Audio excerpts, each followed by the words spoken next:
जय सीताराम।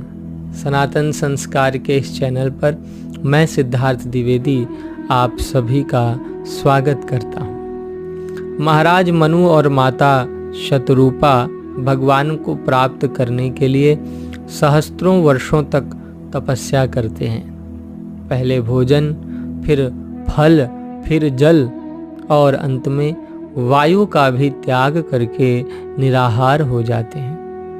उनकी कठिन तपस्या को भंग करने के लिए देवता आदि कई प्रकार से उनको प्रलोभित करने का असफल प्रयास करते हैं। अरे साथियों, मनुष्य के जीवन में आप देखें तो प्रलोभन अनेक रूपों में आता है और आए हुए उस प्रलोभन को ही जब हम सुख मान लेते हैं, सफलता मान लेते हैं, तब हमारी तपस्या भंग हो जाती है, हमारी यात्रा वहीं पर रुक जाती है, बाधित हो जाती है। इसलिए जिनका मन अनेक प्रकार की कामनाओं से युक्त है, वे लोग जीवन के उच्चतम ध्येय को, लक्ष्य को कभी नहीं पा सकते, क्योंकि ऐसे लोग प्रायः लोभी होते हैं और अपने लोभ के कारण ठगे जाते हैं।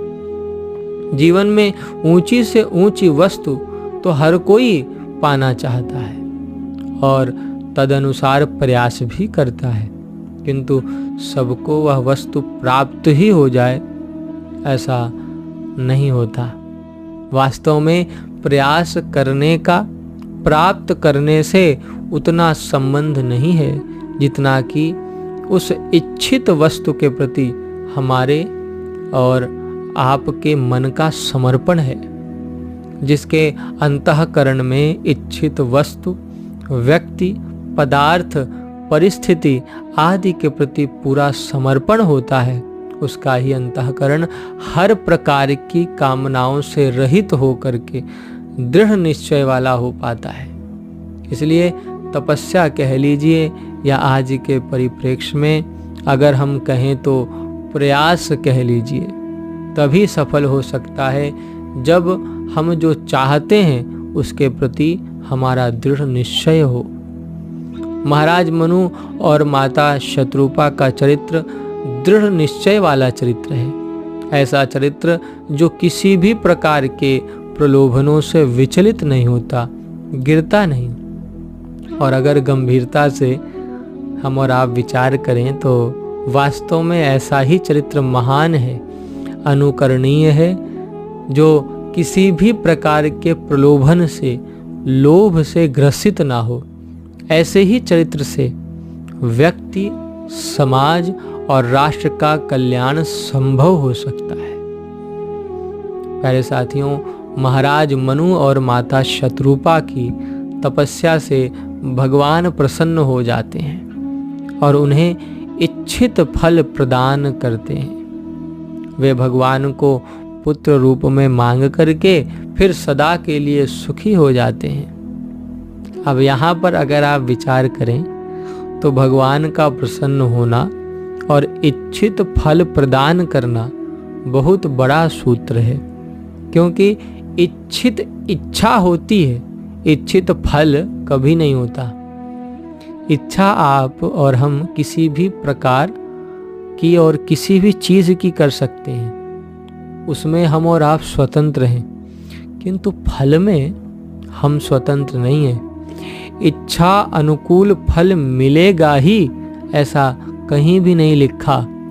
और तो और व्यवहार में भी यही देखा गया है कि हम प्रयास तो प्रायः बहुत करते हैं, जी जान लगा देते हैं अपनी चाहत को, अपनी इच्छा को पूरा करने के लिए, लेकिन जो हम चाहते थे वह अंत में हमको मिलता नहीं है ना?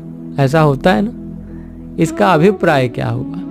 इसका अभिप्राय यह हुआ कि एकमात्र सत्य मार्ग, भगवत मार्ग ही ऐसा है जिस पर चल कर के इच्छित फल की प्राप्ति, जो हम चाहते हैं उसकी प्राप्ति हो सकती है।